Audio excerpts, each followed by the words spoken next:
로마서 6장 8절에서 14절까지의 말씀을 제가 봉독하도록 하겠습니다. 만일 우리가 그리스도와 함께 죽었으면 또한 그와 함께 살 줄을 믿노니 이는 그리스도께서 죽은 자 가운데서 살아나셨음에 다시 죽지 아니하시고 사망이 다시 그를 주장하지 못할 줄을 알미로다. 그가 죽으심은 죄에 대하여 단번에 죽으심이요 그가 살아계심은 하나님께 대하여 살아계심이니 이와 같이 너희도 너희 자신을 죄에 대하여는 죽은 자요 그리스도 예수 안에서 하나님께 대하여는 살아있는 자로 여길지어다.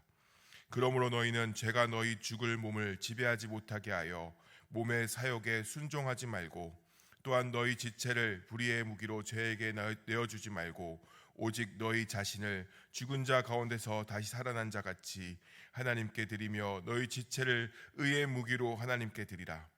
죄가 너희를 주장하지 못하리니 이는 너희가 법 아래에 있지 아니하고 은혜 아래에 있음이라. 아멘. 이 말씀은 살아계신 하나님의 말씀입니다. 하나님께 감사드립니다. 아멘. 오늘 말씀의 시작 부분을 읽게 되면 만일이라는 말 때문에 마치 그리스도와 함께 죽은 것을 가정하는 것처럼 여겨지지만 사실 이 말씀은 우리가 그리스도와 함께 죽었다는 이 사실을 믿는다면 그리스도와 함께 살아난 사람임을 믿는 자가 된다는 것을 의미하고 있습니다. 즉 우리는 이미 그리스도와 함께 죽은 자인데 이것을 믿지 못하니까 당연히 여전히 죄 가운데 살게 되고 벗어나지 못하는 것을 말하는 겁니다.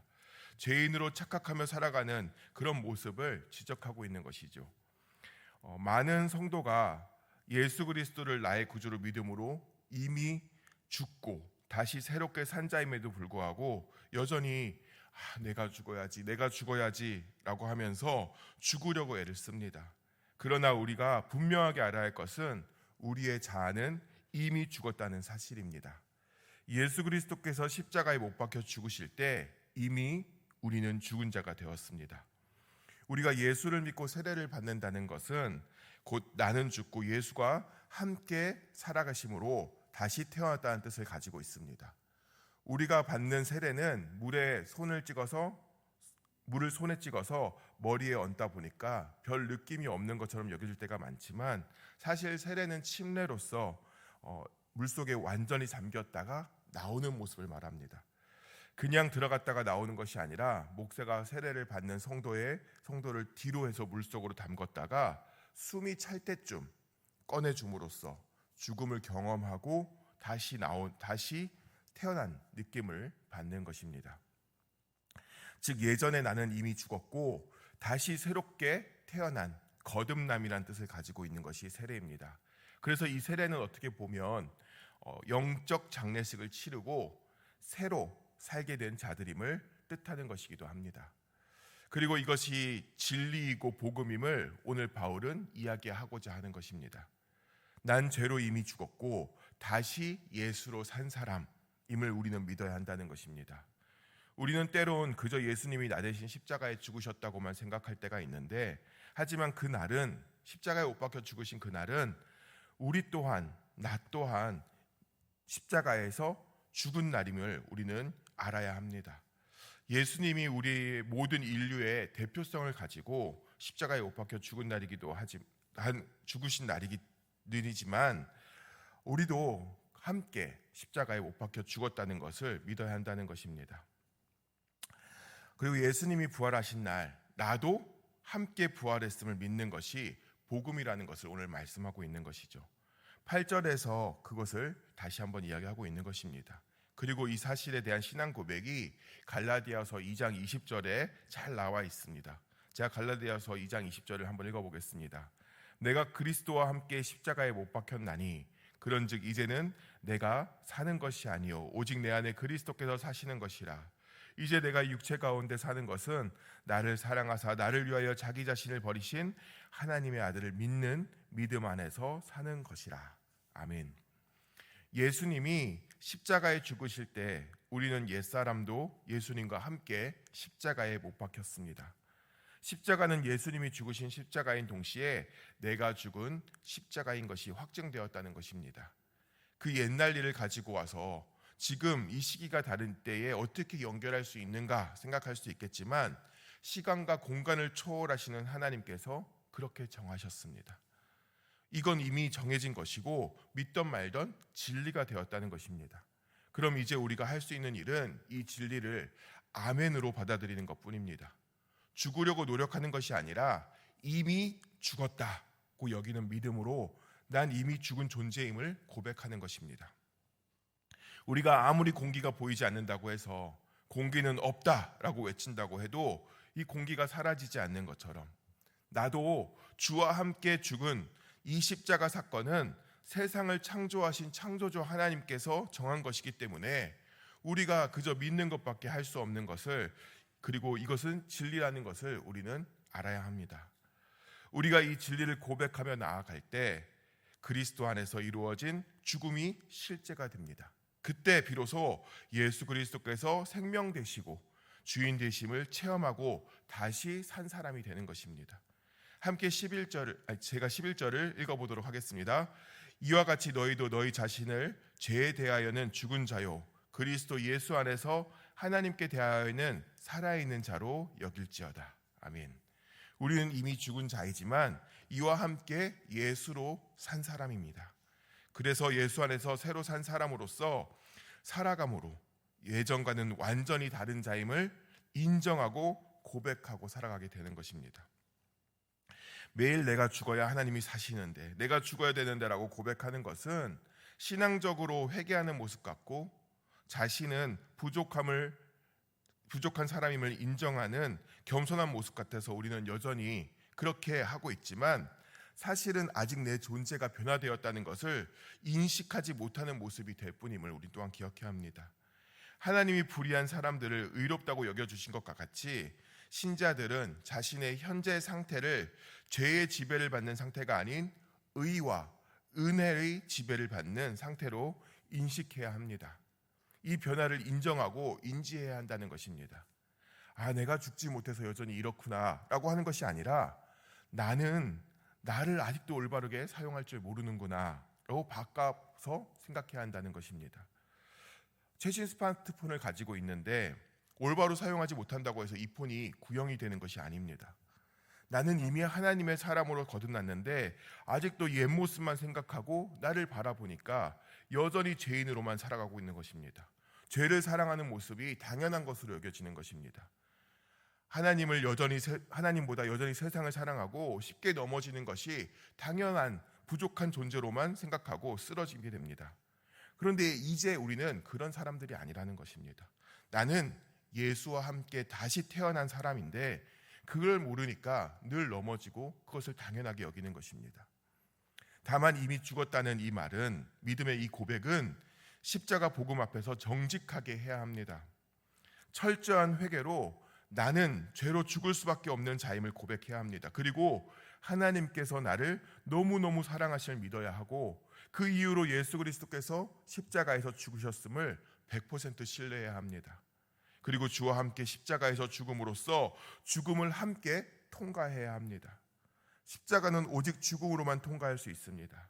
나는 이제 죽은 자임을 고백함으로 십자가를 통과할 때 비로소 우리는 예수님이 부활하신 사건으로 나는 예수님 그분 자체가 내 새로운 생명이 되시는 새로운 삶을 누릴 수 있게 되는 것입니다.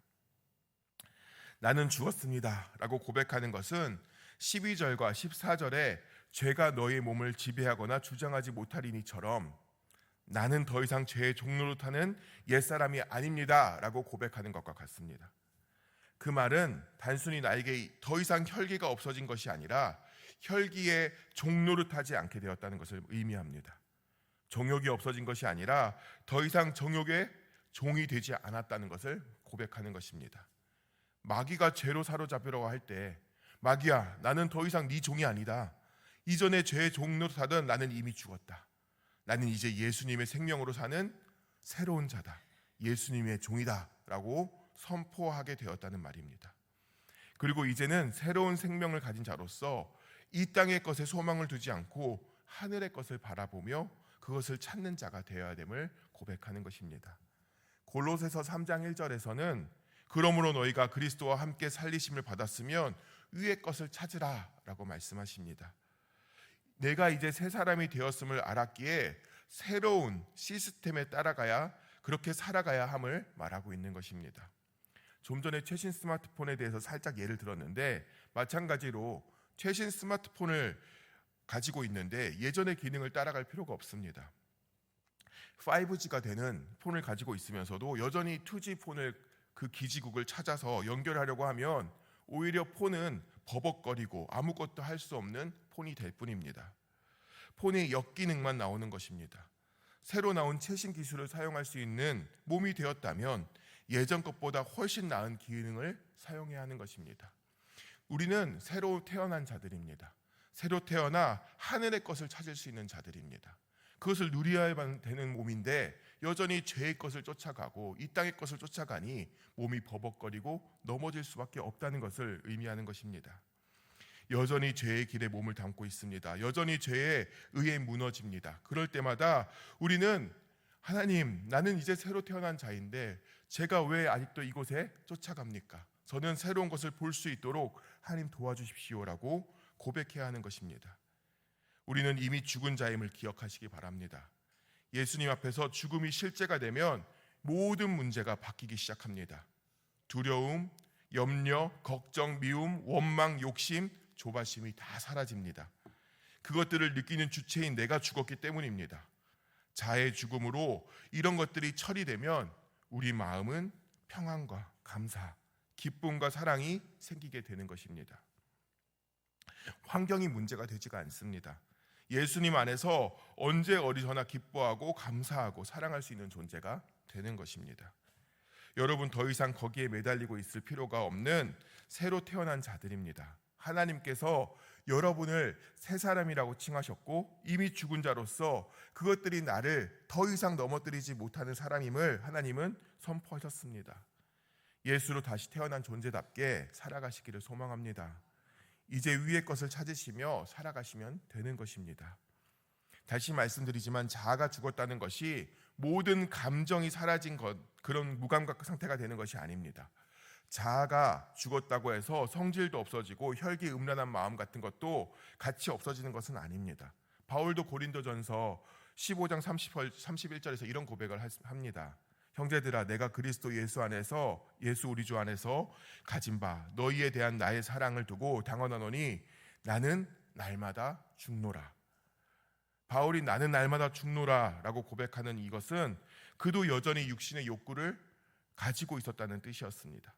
사도 바울은 자신이 여전히 욕심의 욕구가 살아 있다는 사실을 너무나 잘 알고 있었습니다. 그러나 그는 그럴 때마다 자신이 죽었다는 진리를 계속 확인했던 것입니다.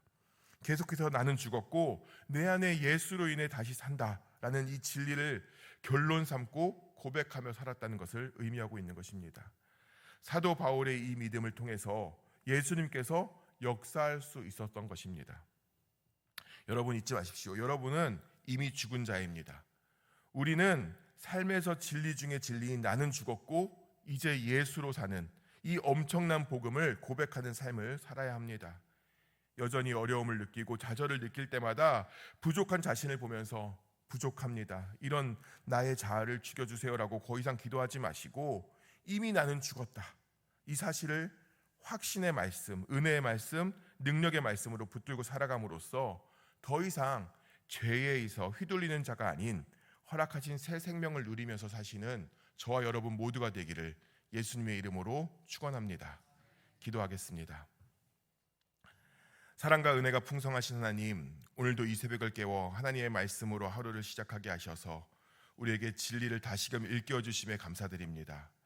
죄로 이미 죽은 자였으나 예수로 산 자들인데 여전히 내 삶의 주인인 나 자신보다 내 삶이 주인이 나 자신이다 보니까 하나님의 뜻을 알고자 하기보다는 내 감정대로 살고 세상을 보며 두려워하며 먹고 사는 것에 걱정하는 저희를 용서하여 주시옵소서.